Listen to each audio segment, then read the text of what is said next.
Bonsoir tout le monde. Bienvenue donc à cette merveilleuse soirée sur la réussite scolaire et bien sûr à notre Assemblée générale qui prendra forme demain matin.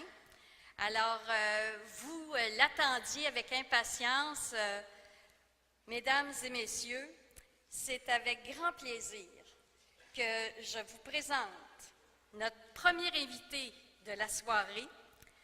Né à Montréal, il a d'abord fait carrière comme avocat en pratique privée avant de faire le saut en politique. Élu député de Trois-Rivières lors des élections générales de 2007, il est devenu leader de l'opposition officielle. Il est retourné à la pratique privée du droit en 2009, en plus de collaborer à différents médias comme analyste politique.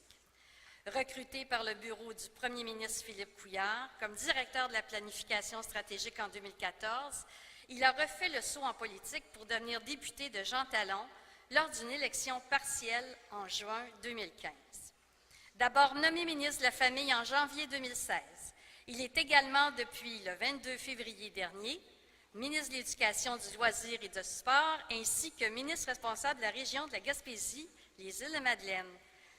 Un des premiers gestes qu'il a posés comme ministre, à notre grand bonheur, est d'annoncer qu'il laissait tomber les débats de structure pour se concentrer sur la réussite des élèves. Je vous invite à accueillir très chaleureusement le ministre Sébastien Brou.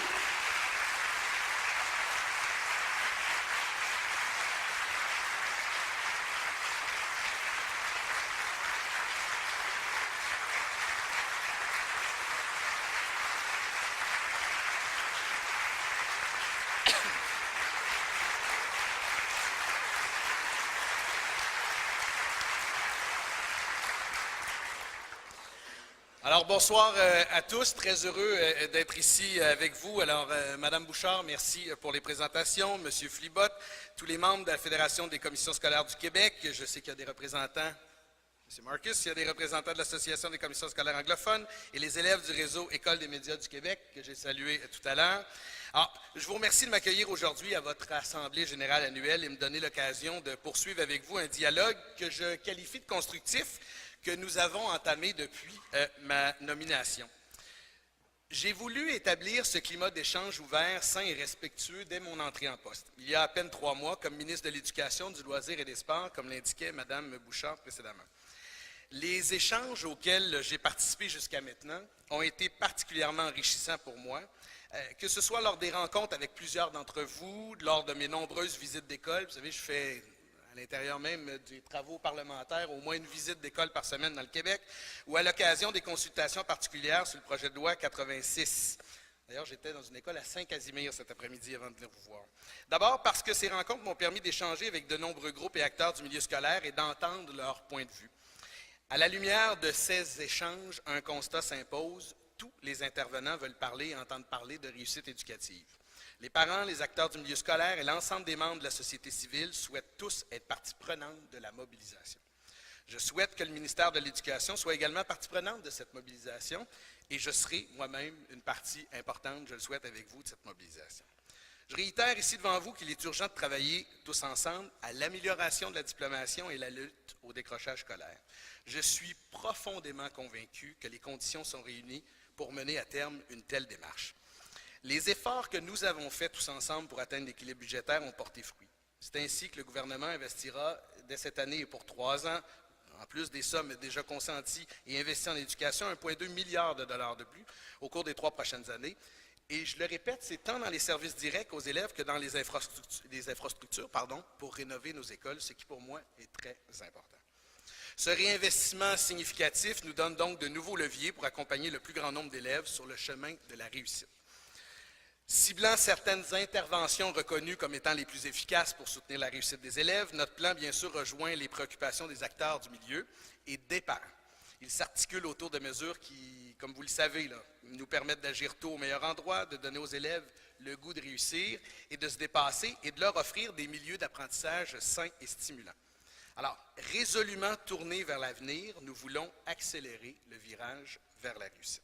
Pour y arriver, il faut être audacieux et livrer au-delà des attentes et même, et je le dis, dépasser les objectifs que nous nous sommes fixés dans le passé.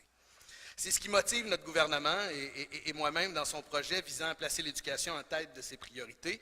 Nous avons déjà posé des gestes en ce sens dans le dernier budget, notamment dans le plan sur la réussite en éducation que je pense que vous avez eu l'occasion de lire déjà. Depuis, et je sais que cette semaine déjà c'était en marche, nous travaillons avec les réseaux à actualiser et à assouplir les règles budgétaires. Notre gouvernement considère que cette collaboration est essentielle pour que ces mesures engendrent les effets désirés, c'est-à-dire que les écoles et les commissions scolaires aient plus de latitude afin d'offrir des services toujours mieux adaptés aux réalités de chacune des régions. Pour moi, c'est très important. Chacune de vos régions a ses particularités, que ce soit en éducation ou dans tout autre domaine, et nous devons savoir s'y adapter. Par ailleurs, je présenterai d'ici peu un nouveau projet de loi à l'Assemblée nationale qui reprendra plusieurs des éléments qui ont fait consensus lors des discussions que nous avons eues lors des consultations particulières tenues en mars et avril dernier. Par ailleurs, et je tiens à le dire, plusieurs l'ont dit en commission, le statu quo n'est plus possible. Certaines choses doivent et vont changer.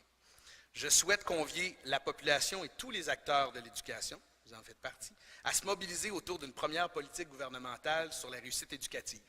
Je me réjouis à cet égard de constater que votre fédération se considère un partenaire du gouvernement dans le cadre de cette réflexion.